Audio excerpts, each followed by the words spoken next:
Hello friend. तो आज मैं इस वीडियो में मेटल्स और नॉन मेटल्स के और भी जो फिजिकल प्रॉपर्टीज है उसके बारे में बताऊंगा। तो इससे पहले मैं आप लोगों से एक सवाल पूछता हूँ, एक क्वेश्चन पूछता हूँ, उसका आंसर फटाफट दीजिएगा। क्या आप लोगों ने कभी मंदिरों में लकड़ी का घंटी देखा है, wooden bells? Have you ever seen wooden bells in temples? Give reason. इसका रीजन दो। क्या होगा इसका आंसर? नहीं आ रहा है? कोई बात नहीं, मैं बताता हूं। बहुत ही सिंपल सा इसका आंसर है, क्योंकि लकड़ी का बेल होता ही नहीं है। इसलिए नहीं होता है क्योंकि लकड़ी का बेल से कोई साउंड प्रोड्यूस होता ही नहीं है। इसी कारण से किसी भी मंदिरों में लकड़ी का बेल नहीं लगवाया जाता, हमेशा मेटल का बेल ही लगाया जाता है, क्योंकि मेटल जो है वो रिंगिंग साउंड प्रोड्यूस करता है जब किसी हार्ड वस्तु से उस पर प्रहार किया जाता है या मारा जाता है।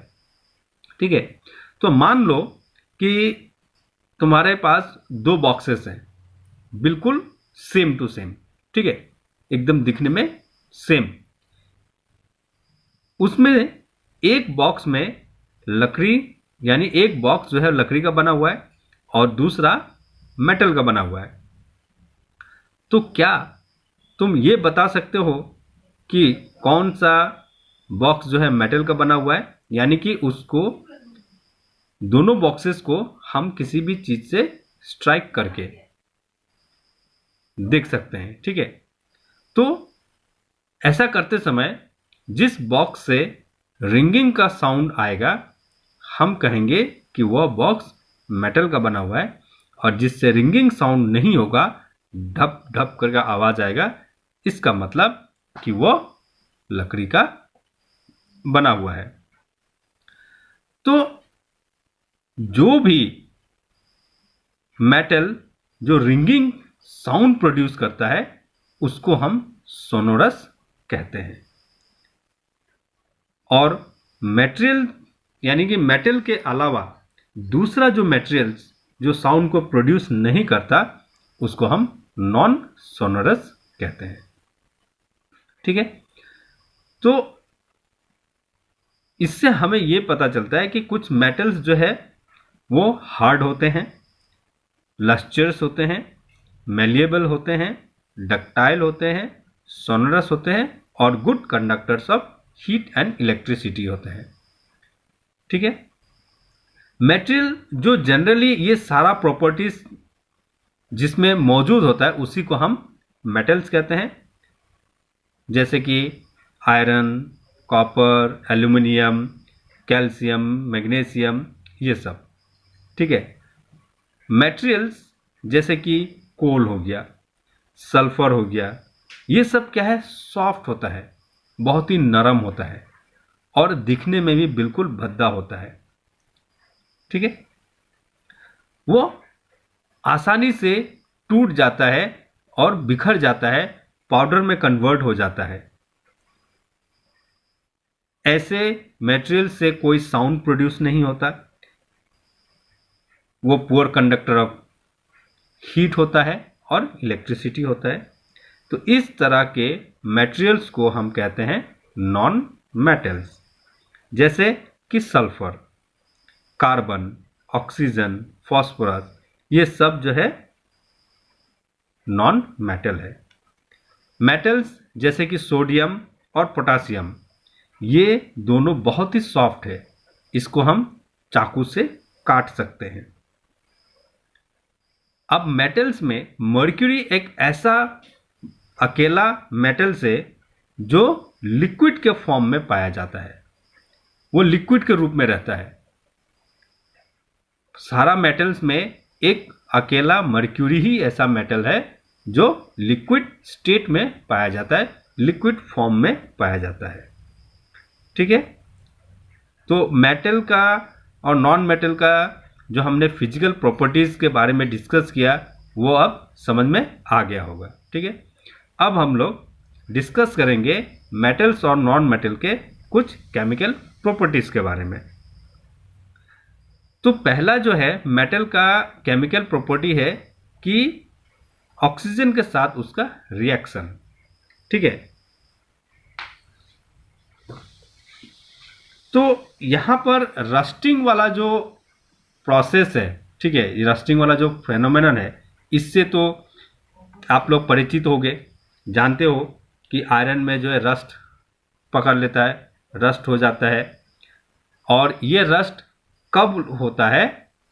जब हम मेटल को या आयरन को बाहर जो है खुले में रख देते हैं, तो उसमें ब्राउनिश कलर का उस पर रंग जो है वो चढ़ जाता है, यानी कि वो रस्ट हो जाता है। क्यों होता है? क्योंकि एयर और वाटर के कांटेक्ट में जब आता है तो उसमें एक रिएक्शन होता है, ठीक है। तो रिएक्शन हो करके वह एक अलग ही केमिकल फॉर्म करता है, जिसको हम आयरन ऑक्साइड कहते हैं, ठीक है। अगर मैग्नीशियम ऑक्सीजन के साथ रिएक्ट होता है तो मैग्नीशियम ऑक्साइड कहलाता है। जब कॉपर वेसल्स को हम मॉइस्ट में बहुत लंबा समय तक के लिए रख देते हैं, यानी कि बाहर रख देते हैं, नमी में रख देते हैं, ठीक है, तो उसका जो अपीयरेंस है, उसका चमक जो है वो गायब हो जाता है और उसका ऊपर क्या होता है कि ग्रीन कलर का कोटिंग जो है वो लग जाता है, लेयर जो है वो उस पर बैठ जाता है ग्रीन कलर का। तो ये जो ग्रीन कलर का जो मटेरियल्स है वो मिक्सचर है कॉपर हाइड्रो ऑक्साइड का, ठीक है, और कॉपर कार्बोनेट का, ये मिक्सचर है। इसमें क्या हो रहा है कि कॉपर, वाटर, कार्बन डाइऑक्साइड और ऑक्सीजन, ये चार एलिमेंट्स जो है या कंपाउंड्स हम कहेंगे, ये मिक्स होकर के कॉपर हाइड्रो ऑक्साइड और कॉपर कार्बोनेट को फॉर्म करता है, ठीक है। अब जो यहां पर एक एक्टिविटीज है, जैसे मैग्नीशियम रिबन, ठीक है, आप लोगों ने देखा होगा मैग्नीशियम रिबन। तो मैग्नीशियम रिबन जो है उसको जलाने से पहले हम उसको अच्छी तरह से सैंड पेपर से रब कर लेते हैं, ठीक है, जिसको हम सीरीज पेपर भी कहते हैं। उससे उसको खूब घिस देते हैं, उसके बाद उसको हम जलाते हैं। तो जिस समय जब हम उस मैग्नीशियम रिबन को जलाते हैं तो जलाने के साथ क्या होता है कि मैग्नीशियम रिबन जो है बहुत ज़्यादा मात्रा में वाइट लाइट को प्रोड्यूस करता है, और जब वो जल करके ख़त्म होता है तो राख जो है उसका बच जाता है, जिसको मैग्नीशियम ऑक्साइड कहते हैं।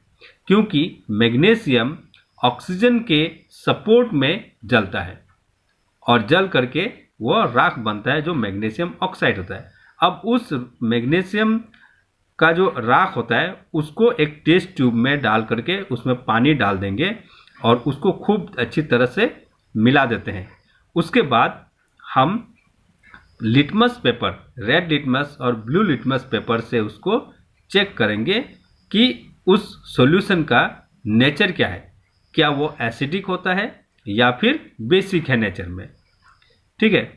तो अगर हम ब्लू लिटमस पेपर को उस सॉल्यूशन में अगर डालेंगे तो उसका कलर जो है अगर रेड में आ जाता है तो इसका मतलब है कि सॉल्यूशन एसिडिक है, और अगर रेड लिटमस वाला पेपर सॉल्यूशन में डालने के साथ ही उसका कलर अगर ब्लू आ जाता है तो इसका मतलब कि वह नेचर में बेसिक है, ठीक है।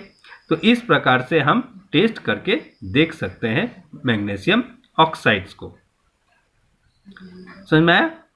तो आज के लिए सिर्फ इतना ही, और नेक्स्ट वीडियो में हम फिर से इसके बाकी के एक्टिविटीज़ और बाकी के टॉपिक्स को डिस्कस करेंगे।